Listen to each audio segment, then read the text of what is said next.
देखिए इस चैप्टर को क्लास 9th का सबसे फर्स्ट चैप्टर है।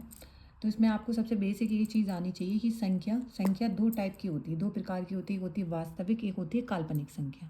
ठीक है। अब वास्तविक संख्या में दो प्रकार की संख्या होती है। एक होती है परिमेय संख्या, एक होती है अपरिमेय। परिमेय मतलब होता है रेशनल नंबर, अपरिमेय मतलब होता है इरेशनल नंबर। ठीक है। तो परिमेय संख्या वो संख्या होती है जो पी बाई क्यू के जैसे लिखी हो, पी बाई क्यू के फॉर्म में लिखी हो, पर लेकिन क्यू की जगह जीरो नहीं होना चाहिए। ठीक है। और पी और क्यू का जो HCF होना चाहिए वो आना चाहिए 1। जैसे उदाहरण में देखिए, जैसे 5/4, 6/7, 7/8, 8/9, 5/4, इस टाइप की जो संख्या होती है उसको हम क्या बोलते हैं, परिमेय संख्या। पर लेकिन क्यू की जगह जीरो नहीं होना चाहिए, मतलब क्यू की जगह जीरो नहीं होना चाहिए। जैसे आप देखिए, जैसे वन, आप जैसे कि आप 1/0 नहीं लिख सकते क्योंकि ये क्या है, क्यू है, तो यहाँ पे ज़ीरो नहीं आ सकता। पर लेकिन जीरो एक परिमेय संख्या हो सकती है, क्योंकि यहाँ पे हम क्या मान लेंगे, 1, क्योंकि ये क्या है, पी, और ये क्या है, क्यू। पर लेकिन ये परिमेय संख्या नहीं हो सकती क्योंकि क्यू की जगह क्या नहीं हो सकता, ज़ीरो नहीं हो सकता।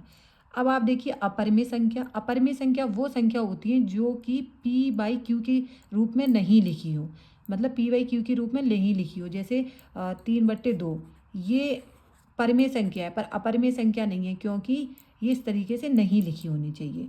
ठीक है। और क्यू की जगह जीरो यहाँ भी नहीं होने चाहिए। तो अपरिमेय संख्या क्या होती है, जैसे √2, √4, √5, क्योंकि जो √4 होगा उसकी नीचे कुछ नहीं हो सकता, नहीं 1 बन सकते। पर लेकिन यहाँ अगर अकेला 4 लिखा है तो यहाँ 1 हो जाएगा, कोई भी डिजिट हो सकती, तो ये क्या हो जाएगी, एक परिमेय संख्या हो जाएगी, अपरिमेय संख्या नहीं होगी।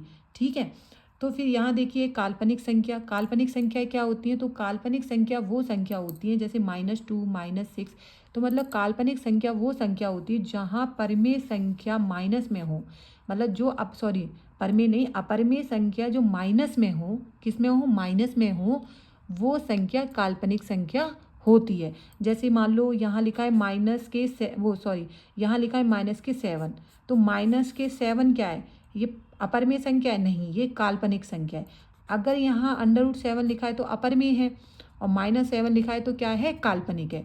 मतलब वो अपरिमेय संख्या जिसमें माइनस लगाओ तो वो संख्या क्या हो जाती है, काल्पनिक संख्या है। तो ये बेसिक चीज़ आपको पता होनी चाहिए इस प्रश्नावली के लिए, चैप्टर के लिए। अब आप आइए इस प्रश्नावली के क्वेश्चन नंबर फर्स्ट पर, पहले पर। ठीक है। तो यहाँ पे आप देखिए फर्स्ट क्वेश्चन इस प्रश्नावली का क्या है, क्या शून्य, शून्य मतलब होता है जीरो, एक परिमेय संख्या है। क्या शून्य एक परिमेय संख्या, ये आपसे पूछ रहा है, क्या शून्य एक परिमेय संख्या है, क्या इसे आप पी बाई क्यू के रूप में लिख सकते हैं, क्योंकि परिमेय संख्या तो वही संख्या होती है जो पी बाई क्यू के रूप में लिखी हो। ठीक है। जहाँ पी एन क्यू पूर्णांक है, तो पूर्णांक संख्या, पहली बात तो आप ये जानिए कि पूर्णांक संख्या होती क्या है। पूर्णांक संख्या मतलब इंग्लिश में हम उसको बोलते हैं इंटीजर्स नंबर। तो आप मेरे इस पर एक वीडियो पड़ी होगी, शॉर्ट वीडियो, आप उसमें सारे होल नंबर और जितने भी पूर्ण संख्या सारी दे रखी है, आप देख लेना। तो इंटीजर्स नंबर मतलब हिंदी में उसको बोलते हैं पूर्णांक। ठीक है। तो वो कौन सी संख्या होती हैं, तो वो होती है -3, -2, -1, 0, 1, 2। ठीक है। ये सारी क्या होती है, पूर्णांक संख्या। तो उसने दो चीज़ें पूछी है, क्या शून्य एक परिमेय संख्या है, ठीक है, क्या आप इसे पी बाई क्यू के रूप में लिख सकते हैं।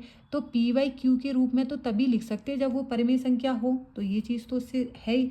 और पी और क्यू पूर्णांक है, मतलब वो पूर्णांक है, संख्या है, मतलब इन्हीं ऐसे डिजिट हो, 1, 2, 3, 4, 5, 6। तो आप देखिए शून्य, हमने लिख दिया शून्य मतलब ज़ीरो, तो पी बाई क्यू। ठीक है। अब एक बात बताओ, क्यू की जगह ज़ीरो नहीं हो सकता, ये मैंने आपको पहले भी बेसिक में बताया था। पर लेकिन पी की जगह ज़ीरो नहीं हो सकता, ये मैंने नहीं कहा, पी की जगह ज़ीरो हो सकता है। तो यहाँ अपने आप में क्या होगा, 1। ठीक है। तो यहाँ 1 होगा। तो 0/1 एक है कि नहीं परिमेय संख्या, तो 0/1 एक परिमेय संख्या है, जो कि मैंने पहले भी बताया है। तो आप इसका आंसर क्या लिखेंगे, हाँ, शून्य एक परिमेय संख्या है। ठीक है, शून्य एक परिमेय संख्या है। और इसमें एक चीज़ और कही गई थी कि जहाँ पी और क्यू पूर्णांक है, मतलब पी 0 और क्यू मतलब 1 पूर्णांक है, तो देखो 0 और 1 भी आ रहा है, मतलब इसकी ये सारी शर्तें यहाँ लागू होती हैं। ठीक है, तो आप हमेशा याद रखना कि पूर्णांक संख्या क्या संख्या होती हैं और आपको परिमेय संख्या भी पता होनी चाहिए। अब देखिए आप नेक्स्ट क्वेश्चन देखिए अगला, 3 और 4 के बीच 6 परिमेय संख्या ज्ञात कीजिए। 6 परिमेय संख्या, तो आप हमेशा याद रखना 3 और 4 के बीच में करनी है। अब आप ये सोचोगे कि यहाँ 3 और 4 लिखा है, तो हम इसके बीच में आप कैसे बता दें, क्योंकि 3 और 4 के बीच में तो कुछ है ही नहीं, 3 के बाद तो 4 ही आता है। ठीक है, तो आप तो यही सोचोगे कि 3 के बाद क्या आता है 4, तो हम कैसे लिखेंगे। तो आप हमेशा याद रखना यहाँ पे कितनी पूछी गई है, यहाँ पे क्या पूछा गया 6, तो जब 6 पूछा गया है तो 6 में 1 जोड़ देंगे तो कितना आ जाएगा 7। कितना आ जाएगा 7। अगर मानो यहाँ पे 5 पूछी जाती तो 5 में 1 जोड़ते तो यहाँ लिखते 6। ठीक है, तो जब 7 आ गए तो 7 का मल्टीप्लाई 3 में गुणा ऊपर और नीचे दोनों जगह करेंगे, और यहाँ भी ऊपर नीचे दोनों जगह करेंगे। इसी टाइप से आप निकालेंगे तो 7 या 21/7 और यहाँ हो जाएगा 7 चौक 28/7। ठीक है, अब हमने इस संख्या को इस तरीके से लिख लिया। अब हमें इनके बीच में 6 परिमेय संख्या बतानी, क्योंकि परिमेय संख्या तो वैसे भी p/q के फॉर्म में होती है, p/q के रूप में होती है।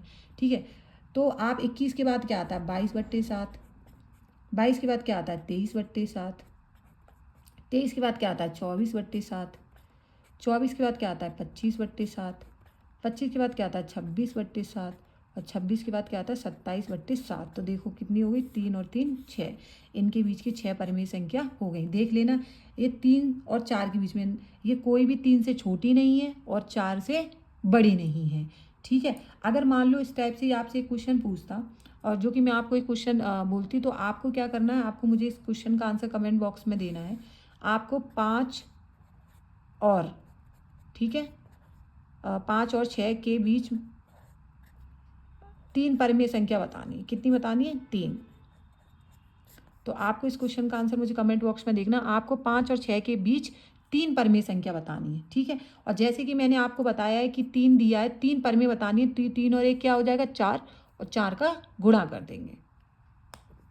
ठीक है।